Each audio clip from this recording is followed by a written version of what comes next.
अभी हम लोग एनसीईआरटी का एक्सरसाइज नंबर 9.11 क्लास 12 फिजिक्स का देखने वाले हैं। इसमें ए और बी करके दो सिचुएशन में क्वेश्चन पूछा गया है। ठीक है, क्वेश्चन ये है कि एक कंपाउंड माइक्रोस्कोप है, ये ऑब्जेक्टिव लेंस या आईपीस लेंस जो कि आंख की तरफ रहता है, ये ऑब्जेक्ट की तरफ रहता है। ठीक है, इसका फोकल लेंथ है 2 सेंटीमीटर, इसका फोकल लेंथ 6.25 सेंटीमीटर, दोनों के बीच की दूरी 15 सेंटीमीटर है। हमको ये क्वेश्चन में पूछ रहा है कि इस ऑब्जेक्टिव लेंस से कितनी दूरी पर ऑब्जेक्ट को रखा जाना चाहिए ताकि जो है ए नंबर में फाइनल इमेज जो बने कंपाउंड माइक्रोस्कोप के द्वारा वो मेरा list distance of distinct vision यानी कि 25 सेंटीमीटर पे बने, और बी नंबर में पूछ रहा है कि फाइनल इमेज इन्फिनिटी पे बने। ठीक है, इन दोनों सिचुएशन में ऑब्जेक्ट को यहाँ से कितनी दूरी पर रखना चाहिए। तो हम लोग सबसे पहले ए नंबर पे बात करेंगे। ठीक है, ए नंबर में जो है हमारा यानी कि फाइनल इमेज मेरा कहाँ पर बने, list distance of distinct vision यानी कि 25 सेंटीमीटर पर बने। ठीक है, तो फाइनल इमेज जो इसके द्वारा बनेगा कंपाउंड माइक्रोस्कोप का वो 25 सेंटीमीटर पे बने, उसके लिए ऑब्जेक्टिव लेंस से कितनी दूरी पर ऑब्जेक्ट को रखा जाना चाहिए यानी कि ऑब्जेक्ट डिस्टेंस हम लोग अभी पता करते हैं। ठीक है, और मैग्नीफाइंग पावर भी हम लोग को मालूम करना है। तो देखो, आप क्वेश्चन को अगर आप समझदारी से डील करोगे तो बहुत ईजी हो जाएगा, नहीं तो आपको दिक्कत दे सकता है क्वेश्चन। ठीक है, तो यहाँ पर हमको क्या बोल रहा है कि ये एक बार आप जानते हो कंपाउंड माइक्रोस्कोप आपने पढ़ा होगा, नहीं तो यूट्यूब पर सर्च कर लेना कंपाउंड माइक्रोस्कोप बाय एमनवर्ड। तो इस ऑब्जेक्ट के द्वारा जो इमेज बनेगा मेरा, पहले तो ये ऑब्जेक्टिव लेंस क्या करता है, इसका इमेज एक बार यहाँ बनाया, फिर ये क्या करता है इसी चीज़ का इमेज सेम साइड इसी साइड क्या कहते हैं बड़ा सा बना देता है। ठीक है, और जब बड़ा सा बनाएगा तो यहाँ से यहाँ तक की जो दूरी होगी वो दूरी मेरा कितना, यानी इसके द्वारा जो इमेज डिस्टेंस होगा यानी कि VE यानी कि इमेज डिस्टेंस फॉर क्या आईपीस, वो हो जाएगा 25 सेंटीमीटर। ठीक है, तो हम लोग को क्या करना है, यूओ चाहिए ना। तो एक चीज़ आप देखो, अगर इस पर हम फोकस करेंगे इस लेंस पर, तो हमको यूओ पता नहीं है, VO पता नहीं है, खाली FO पता है। लेकिन यहाँ पर इस लेंस पे अगर फोकस करो आप, तो ठीक है, आपको क्या है VE पता है, यानी कि इस लेंस का इमेज डिस्टेंस आपको पता है। इमेज डिस्टेंस आपको तो list distance of distinct vision पे बनाना है, तो इमेज डिस्टेंस आपको पता है, फोकल लेंथ पता है, तो इसके लिए आप ऑब्जेक्ट डिस्टेंस पता कर सकते हो। UE का मतलब क्या होता है, यहाँ से ऑब्जेक्ट कितनी दूरी पर है, UE आप आराम से फाइंड कर लोगे। तो देखो, तो आप आराम से अगर फॉर्मूला लिखो, क्या कहते हैं फॉर आई पीस, फॉर्मूला लिखो तो 1/v minus 1/u is equal to क्या 1/f होता है। ये किसके लिए, आई पीस के लिए अगर आप लिखो फॉर्मूला तो 1/v फाइनल इमेज तो आपको list distance of distinct vision पे यहाँ पे बनाना है। अच्छा, ये चीज़ आपको माइनस में होगा, क्यों माइनस में होगा, क्योंकि इस लेंस के लिए ये ऑब्जेक्ट का काम कर रहा है। ठीक है, तो इंसिडेंट रे यहाँ से आएगा, इंसिडेंट रे के अपोजिट डायरेक्शन में जो भी चीज़ नापते हैं सब निगेटिव में होता है, साइन कन्वेंशन आपने पढ़ा होगा। ठीक है, तो ये माइनस में आ गया, -1/UE तो हमको मालूम नहीं है कि यहाँ से यहाँ तक की दूरी कितनी है, तो उसको ऐसे ही छोड़ दिए। लेकिन हाँ, इतना तो जानते हैं कि ये जो फोकल लेंथ है इसका 6.25, क्या कहते हैं यहाँ से यहाँ तक की दूरी 6.25, उसके अंदर ही ये बनता है, यानी कि इससे तो कम ही होगा। खैर ठीक है, कंपाउंड माइक्रोस्कोप आपने पढ़ा होगा, तो ऑब्जेक्ट डिस्टेंस ये है बराबर 1 फोकल लेंथ की बात करें तो फोकल लेंथ 6.25 सेंटीमीटर है। ठीक है, अच्छा एक चीज़ अब देखा जाए तो -1/UE इज इक्वल टू, आप इसको उधर भेजोगे अगर तो 1/6.25 प्लस 1/25, अब इसको सॉल्व कर सकते हो। -1/UE इज इक्वल टू, ये दोनों नीचे में गुना हो जाएगा 6.25 इंटू 25। ठीक है, ये यहाँ तो 25 प्लस 6.25, तो -1/UE इज इक्वल टू, ये सब तो कैलकुलेशन आप कर सकते हैं, ये इसमें ये जोड़ोगे तो 31.25 डिवाइडेड बाय 6.25 इंटू क्या 25, इससे ये कट जाएगा कितना 5 बार में, फिर इस 5 से ये कट जाएगा 5 बार में, तो -1/UE इज इक्वल टू क्या 1/5, therefore UE is equal to क्या आया -5, इतना सेंटीमीटर। तो यानी कि यहाँ से यहाँ तक की दूरी जो है वो कितना हो गई 5 सेंटीमीटर। नहीं, क्योंकि ये लेंस मेरा जो इमेज जहाँ पे बनाएगा, फिर यही इमेज तो मेरा इसके लिए क्या ऑब्जेक्ट का काम करेगा। तो यहाँ से यहाँ तक की दूरी मेरा क्या ऑब्जेक्ट डिस्टेंस, और यहाँ से यहाँ तक की जो दूरी है वो इमेज डिस्टेंस हो गई ऑब्जेक्टिव लेंस के लिए, और यहाँ से यहाँ तक की जो दूरी है वो ऑब्जेक्ट डिस्टेंस हो गया क्या ये आईपीस लेंस के लिए, और यहाँ से यहाँ तक इमेज डिस्टेंस ऑब्जेक्टिव लेंस के लिए।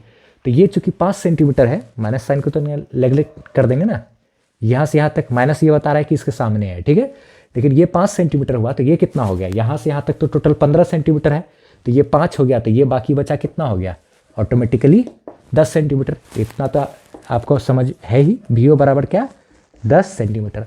अब आप दिमाग लगाओ आगे, अब देखो फॉर ऑब्जेक्टिव लेंस, ठीक है। ऑब्जेक्टिव लेंस के लिए अगर दिमाग लगाओगे तो 1/v माइनस 1/u बराबर क्या होता है फॉर्मूला, 1/f ऑब्जेक्टिव के लिए। ठीक है, तो अब आप देखो तो 1/v इमेज डिस्टेंस जो है vo ये कितना है 10। अच्छा ठीक है, ये पॉजिटिव लिखेंगे। क्यों पॉजिटिव लिखेंगे, क्योंकि यहाँ जो ऑब्जेक्ट है, ऑब्जेक्ट से इंसिडेंट रे आया, इस इंसिडेंट रे के ही डायरेक्शन में हम लोगों ने क्या किया है, इंसिडेंट रे के डायरेक्शन में ही, इंसिडेंट रे की ये जो इंसिडेंट रे आ रहा है उसी के ही ना डायरेक्शन में कोई ये डिस्टेंस नाप रहे हैं। ये जो ऑब्जेक्ट है इसके लिए तो ये ऑब्जेक्ट है, ऑब्जेक्ट से जो इंसिडेंट रे आता है उसी के डायरेक्शन में अगर कोई भी चीज़ नापते हैं तो वो पॉजिटिव होता है ना, उल्टा में नापते तो निगेटिव होता है।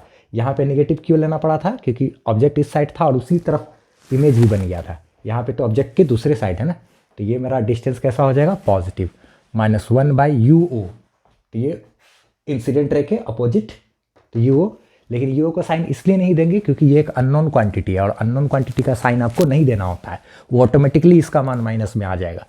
तो 1/फोकल लेंथ तो कन्वेक्स लेंस का होता है पॉजिटिव, तो हो गया 2। अच्छा, तो -1/u is equal to 1/2 minus 1 क्या 10। तो ये कर देंगे तो -1/UO इज इक्वल टू 2 × 10, ये यहाँ तो 10 माइनस क्या 2 इज इक्वल टू कितना हो गया 8/20। देयरफॉर यहाँ लिख सकते हैं -1/UO इज इक्वल टू 8/20। दोनों को पलट देंगे तो UO इज इक्वल टू -20 क्या -20/8। ये माइनस साइन इधर या इधर ला के आप कर सकते हो ना, तो UO इज इक्वल टू -20/8 लिख सकते हो ना। ये इधर आ जाएगा तो माइनस में, ये उधर चल जाता है तो प्लस में हो जाता ना। अच्छा, तो UO बराबर क्या आया, ये इससे कितना बड़ में कट जाएगा -2.5 इतना सेंटीमीटर। ठीक है, तो यानी कि यहाँ से यहाँ तक की जो दूरी होनी चाहिए least distance of distinct region पे फाइनल इमेज बने, उसके लिए आपका UO का मान क्या होना चाहिए 2.5 इतना सेंटीमीटर होना चाहिए। ठीक है, अब रही बात मैग्नीफाइंग पावर भी मांग रहा है। ठीक है, तो मैग्नीफाइंग पावर का फॉर्मूला होता है VO/UO × 1 + D/FE। ये least distance of distinct region पे जब फाइनल इमेज बनता है तब की कंडीशन में। तो मैग्नीफाइंग पावर के यहाँ पे VO का मान क्या है 10। ठीक है, बट UO की जगह पे -2.5 × 1 + D के जगह पे D यानी 25 सेंटीमीटर, FE का मान दिया हुआ है 6.25। ठीक है, तो इस 6.25 इससे ये कट जाएगा 4 बार में, 4 + 1 हो गया क्या 5, तो 10/2.5 इंटू क्या 5, तो इससे ये कट जाएगा 2 बार में, 2 × 10 हो गया क्या 20, ये आया -20। ठीक है, मैग्नीफाइंग पावर में जो है वो आया क्या -20, लेकिन हम लोग को यहाँ तो माइनस साइन को नहीं लेना होगा। मैग्नीफाइंग पावर ये हमको लिखना पड़ेगा, ये कितना है भाई 20x यानी कि 20 टाइम्स। ठीक है, माइनस को आप अलग कर सकते हो। ठीक है, साइन लेने की जरूरत नहीं है। तो ये चीज़ हमारा आया जब least distance of distinct region पे फाइनल इमेज बनता है, तब आपको मैग्नीफाइंग पावर 20 ये लेना होगा। और क्या कहते हैं ऑब्जेक्ट को जो रखना है यहाँ से, तो वो कितनी दूरी पे 2.5 सेंटीमीटर पे। अब फाइनल इमेज इन्फिनिटी पे बने तब उसके लिए क्या करना होगा हमको, बस जहाँ जहाँ हम लोग 25 सेंटीमीटर रखे थे, ठीक है 25, उसके जगह पे हमको क्या करना होगा इन्फिनिटी करना होगा। और आपको एक चीज़ है कि जब ये इसके द्वारा जो इमेज बनेगा वो इमेज हमको इसके फोकस पे बन जाता है। अब अगर आप कंडीशन पढ़े होंगे कंपाउंड माइक्रोस्कोप को अच्छे से, तो आपको पता होगा कि इसके द्वारा जो फाइनल इमेज बनेगा वो इसके फोकस पर ही बनेगा। ठीक है, और तब जा करके वो फाइनल इमेज इन्फिनिटी पे आएगा। तो फाइनल इमेज भी का मान ये इन्फिनिटी और यूई का मान किसके बराबर हो जाएगा, उसमें FE के बराबर हो जाएगा। ठीक है, तो इसको हम फ्रेश से मिटाते हैं और B नंबर सिचुएशन को बना कर दिखाते हैं।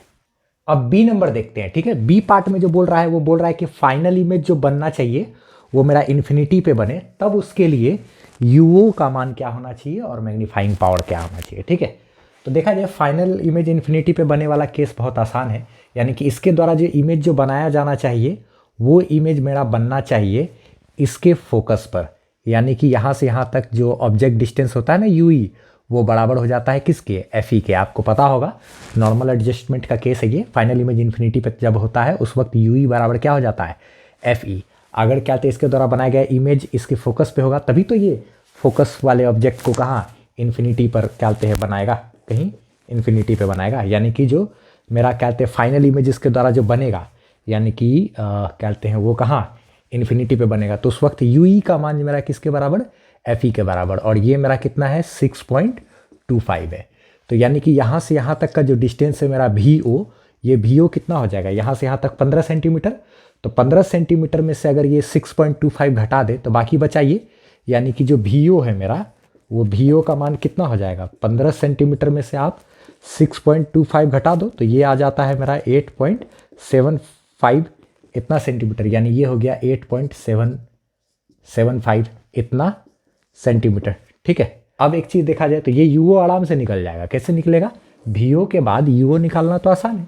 ठीक है, तो चूंकि 1/v माइनस 1/u बराबर 1/f फार्मूला होता है, ऑब्जेक्टिव के लिए सारा लगाएंगे तो आप आराम से लिख सकते हो 1/VO, जो ये है मेरा वो 8.75। आप जानते हो इधर है जो इसके द्वारा इमेज इस साइड बन रहा है तो ये मेरा पॉजिटिव लेना होता है, माइनस 1/UO का मान पता नहीं तो ऐसे छोड़ दिए, 1/ फोकल लेंथ जो है वो कितना हो जाएगा, 2 हो गया ना। तो अब इसको आप सॉल्व कर सकते हो, minus 1/UO is equal to 1/2, ये इधर जाएगा माइनस 1/8.75, आराम से सॉल्व कर लो आप। माइनस 1/U नॉट UO बराबर 2 इंटू 8.75, ये इधर आ गया 8.775 माइनस 2, तो minus 1/UO is equal to हो गया क्या 6.75 और डिवाइडेड बाय ये, और ये है 2 इंटू 8.75। ठीक है, अच्छा अब एक काम करते हैं, ये और ये पॉइंट तोड़ जाएगा ना, कि पॉइंट के बाद 2 अंक है, पॉइंट के बाद 2 अंक है, दोनों उड़ गया। अच्छा अब एक चीज़ देखो, minus 1/U is equal to ये हो गया 675, अब बटे ये इससे मल्टीप्लाई हो गया तो ये हो गया 1750। Therefore UO is equal to, आप दोनों को पलट दिए और माइनस साइन इधर दे सकते हैं ना, तो 1750 अब बटे क्या 675। ठीक है, ये माइनस में आ गया। ठीक है, तो इसको जैसे इससे डिवाइड करोगे तो ये जो है वो मेरा आ जाएगा UO is equal to minus में 2.59। ठीक है, इतना सेंटीमीटर। ठीक है, इतना डिवाइडेड बाई ये करोगे तो माइनस 2.59। ठीक है, तो ये चीज़ आ गया मेरा, UO निकल गया कितना 2.59 इतना सेंटीमीटर, माइनस में इसके इधर है। अच्छा ठीक है, तो UO आ गया एक बार हाथ में, तो आप मैग्नीफाइंग पावर निकाल सकते हो। उसका फॉर्मूला ये रिलैक्स डाई वाला कंडीशन है, यानी कि फाइनल इमेज इन्फिनिटी बने तब वाला जो कंडीशन है, उसमें M बराबर VO/UO इंटू D/FE लगता है। ठीक है, तो VO का मान आपको पता है 8.75 बटे UO का मान आपको पता है माइनस में 2.59। उस बार की तरह ही माइनस को नेग्लेक्ट कर देंगे, यहाँ पे साइन के साथ बैठाने की जरूरत नहीं है। ठीक है, इंटू माइनस में करोगे तो माइनस में रिजल्ट आ जाएगा, फिर माइनस को नेग्लेक्ट करके लिखना पड़ेगा, तो आप यहाँ से हटा दो तो कोई फर्क नहीं पड़ता। ठीक है, D का मान होता है 25 सेंटीमीटर बटे क्या कहते हैं FE का जो मान है वो है 6.25, तो आपको ये पता है, ये 4 बार में कट जाएगा ना। अब उसके बाद 8.75 इंटू 4 डिवाइडेड बाई 2.59। अब इसको और इसको आप डिवाइड कर सकते हो, ये पॉइंट और ये पॉइंट उड़ जाएगा। ठीक है, तो मैग्नीफाइंग पावर बराबर 875 बटे 259। 875 को जैसे ही 259 से आप डिवाइड करोगे तो इतना डिवाइडेड बाय ये आ जाता है मेरा 3.378। इतना डिवाइडेड बाय इतना करोगे तो 3.378 इंटू क्या करना आपको 4, तो इसको जैसे ही 4 से मल्टीप्लाई करोगे तो ये आ जाएगा 13.512। तो मैग्नीफाइंग पावर बराबर आप इसको अप्रॉक्सीमेटली लिख सकते हो 13.5। तो ये मैग्नीफाइंग पावर आपका आ गया, UO का मान भी आ गया। ठीक है, VO मेरा भी था, आपके हाथ लग गया सारा चीज़। ठीक है, सॉल्यूशन समझ में आया हो तो वीडियो को लाइक करते हुए जाना। ठीक है, और कमेंट में अपना राय भी बताना। Bye bye.